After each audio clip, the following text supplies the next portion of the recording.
So it was a great week, I would say, for music releases this Friday. It was, Lucky dropped an incredible new record. We had Freddie Gibbs come out with a new record that was produced by James Blake. Sounds amazing. Freddie tapping into his early Ja Rule roots. It sounds great. Like, music this week, for the most part, was pretty entertaining. Cardi B and Glorilla. Like, there was a lot that came out, but also someone who dropped that was almost under the radar, which couldn't have really been under the radar because of how hilariously bad it was.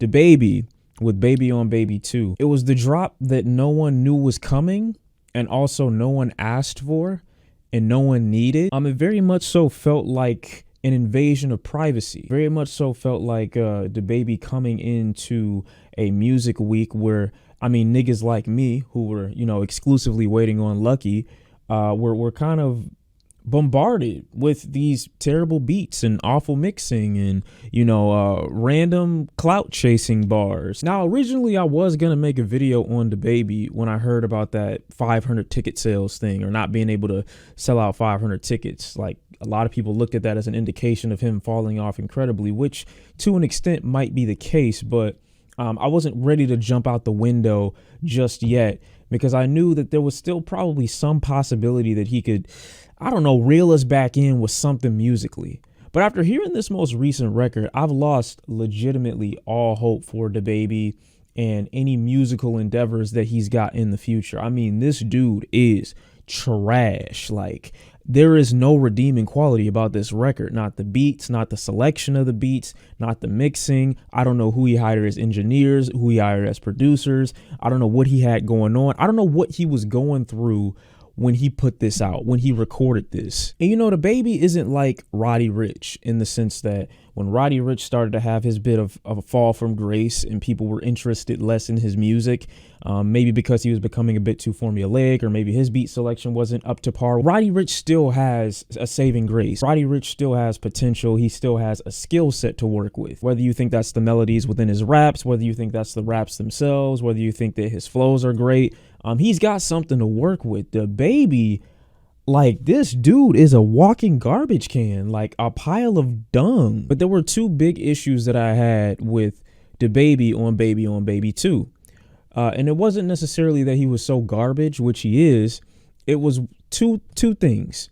One, he blames his fall from grace when listening to this new album. He blames his fall from grace, or him losing the ability to gain $20 to $30 million off of people misconstruing and misinterpreting his words when he was, I believe, at that Rolling Loud last year. I don't remember exactly what location it was, but he blames people misconstruing his words or taking them out of context for why he was almost canceled. You don't understand the life of a celebrity. You're right. I don't understand the concept of making things harder for yourself when you've already breached into a lifestyle where you literally don't have to do anything outside of just do what it is that you are marketed to do and go the fuck home. You're right. I don't understand the life of a celebrity at all. I don't understand how things could be that easy for you to just go on stage, perform your set, go the fuck home, get paid, drop albums. That's it.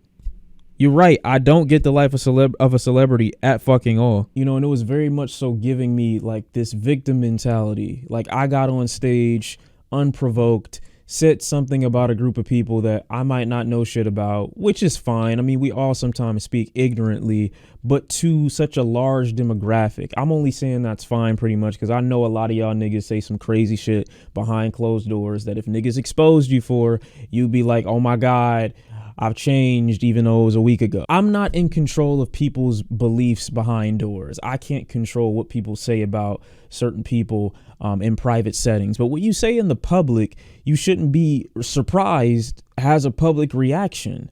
Why you think everyone is supposed to be quiet while you are speaking aloud is crazy. So this whole idea that I can say whatever I want to say and people aren't allowed to respond to it, and if they do, it's this conspiratorial thing against me. It's this conspiracy against me, DaBaby. That's such a whack perspective to maintain and uphold, even a year removed from it. Even worse than that, when you apologized for it or had your publicist write an apology for you, you put that out as a cosign to you being wrong for the things that you said. Now, if you didn't believe that you were wrong, you should have stood 10 toes down on your gangster shit. You should have stood on what you said. You mixed up my words, made a nigga lose all 30 million. I'm back and I'ma say what I say. Bitch, nigga, you done. Oh, so he's upset. He's mad. Okay, I see what this is about. Now he wants to try to go back and double down on the previous shit that he said after he had his publicist come out and make a statement apologizing on his behalf and backtracking because what he said had no fucking relevance to the situation at hand. And now he coming back, you know, after it actually affected his career a little bit, and now he mad and acting like he never apologized for it in the first place. See, that's what be killing me about niggas, bro. It's always real nigga this, real nigga that, 10 toes down this, 10 toes down that. I stand on everything I say. But then when a controversy come, you want to apologize, or you want to at least present yourself as if you're sympathetic to the situation. Then you come back way later after the fact. Nah, I meant what I said before. Like, it's too late, bro. You should have stood on that shit before. Maybe niggas would have respected you. They might not have fucked with you to the biggest degree, but maybe they would have respected you. Now you're coming back later on the record because it's affected your career, and I just think that's such a spineless thing to do. Obviously, you feel like you got nothing to lose when you feel like you've lost it all. And by all, I'm not saying DaBaby is broke. I'm just saying he's lost the people's support. Second problem I had with this record isn't necessarily that he called out Megan Thee Stallion. It's the fact that he was clout chasing. What are we doing? Why are you talking about this? I smashed Megan Thee Stallion a year or two ago. It's such a weird thing to hold on to just so you can throw out onto a record. Fucking on Megan Thee Stallion. Waited to say this shit on my next album. Get it today.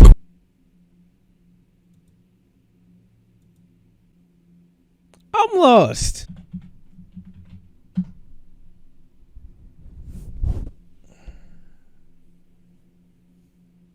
Why are we clout chasing?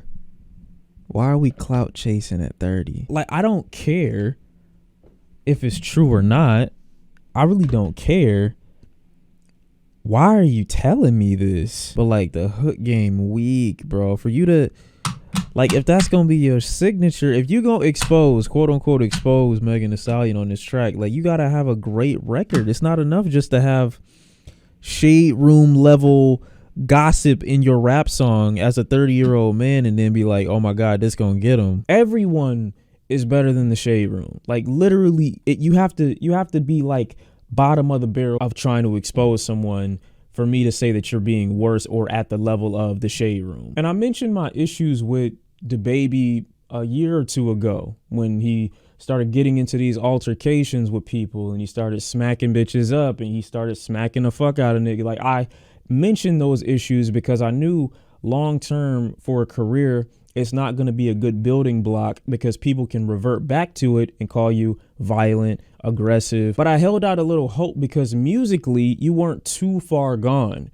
But what I heard off this DaBaby on Baby 2 album is insane. He's got songs on this album that are unironically comparable to when a stripper first starts to gain a bit of popularity and she releases her first song. He's got a record called No Condom, which is just as cringe as you think it is. The Megan Thee Stallion song rubbed me the wrong way because it's such an obvious attempt at trying to get back on, trying to get people talking about you again. It's weird. The thing I respected about Roddy Ricch is when people started calling his music trash, he didn't try to clout chase. He get back on the easy way. He went back in the studio. He started dropping music. Now, is that music amazing? No, but it's an attempt at improving from the baseline. I'm gonna go back to the drawing board and I'm gonna start recalibrating my whole little shit. Because at the end of the day, the music is what's gonna put me where I want to be. And that's what he understood. That's why I respected it. But I genuinely have zero to say about this Baby on Baby 2 album. I thought as a surprise record, he was at least going to have like a hit on it or something. There is nothing from start to finish. There is nothing. Zero. This album is ass. Y'all let me know how you felt about this record and about DaBaby's actions.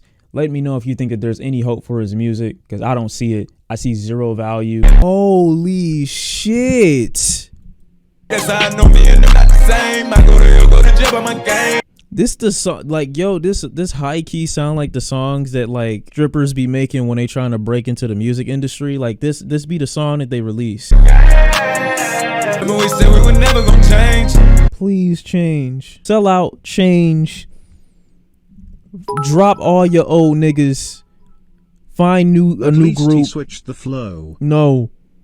This that garbage dispenser flow. Like, is he trolling or is this real? Because there's no way you made these in the studio and you was like, yo, I'm about to kill him. This nigga dropped a 14 pack of ass.